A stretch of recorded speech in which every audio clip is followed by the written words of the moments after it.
বন্ধুরা, আজ আমরা শুনব কচ্ছপ ও খরগোশের দৌড় প্রতিযোগিতা। চলো বন্ধুরা, তাহলে শুরু করা যাক। এক জঙ্গলে এক খরগোশ ও এক কচ্ছপ বাস করত। গ্রীষ্মের এক দুপুরে কচ্ছপ পথ ধরে হেঁটে যাচ্ছিল। ওই পথে একটি গাছের তলায় খরগোশটি বসেছিল। সে প্রায়ই কচ্ছপের ধীরগতি নিয়ে হাসাহাসি করত। এ নিয়ে কচ্ছপের বেশ মন খারাপ হতো। তাই সে খরগোশকে একটি দৌড় প্রতিযোগিতায় চ্যালেঞ্জ করে বসে এবং বলল, বেশ, তাহলে আজই একটা ফয়সালা হয়ে যাক। যে হেরে যাবে তাকেই জঙ্গল ছেড়ে চলে যেতে হবে। খরগোশটি প্রথমে তাচ্ছিল্য করে হাসতে শুরু করলো। এক সময় খরগোশ দৌড় প্রতিযোগিতায় অংশ নিতে রাজি হয়।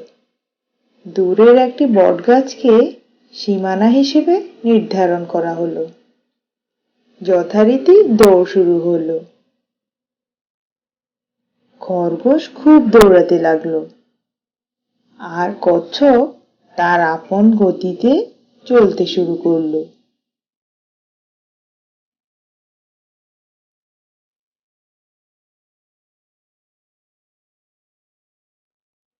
খরগোশ কিছু দূর গিয়ে একটি গাছের ছায়ায় বিশ্রাম নিতে বসে গেল। সে ভাবলো, কচ্ছপ এত দূরে আসতে আসতে একটা ঘুম দিয়ে ওঠা যাক। এদিকে কচ্ছপ ধীরে ধীরে এগুতে থাকে।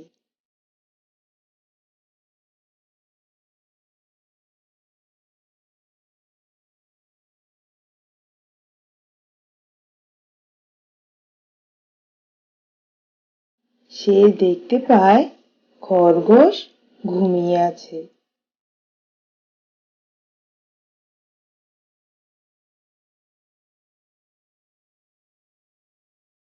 খরগোশ ঘুম থেকে উঠে দৌড়াতে দৌড়াতে ভাবতে লাগলো, এই অলসতার জন্যই হয়তো আজ আমায় হেরে যেতে হবে। এবং তাই হলো। সে এসে দেখে কচ্ছপ বিচারক ময়ূরের কাছ থেকে বিজয়ীর মেডেল নিচ্ছে।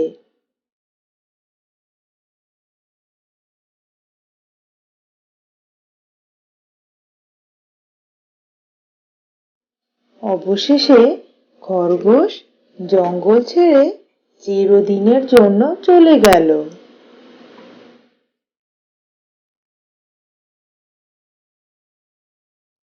তাহলে বন্ধুরা, আমরা এই গল্প থেকে কি শিখলাম? অহংকার পতনের মূল, আর পরিশ্রম কখনো বিফলে যায় না। তাহলে আজ এ পর্যন্তই। আবার পরে দেখা হবে। আল্লাহ হাফেজ।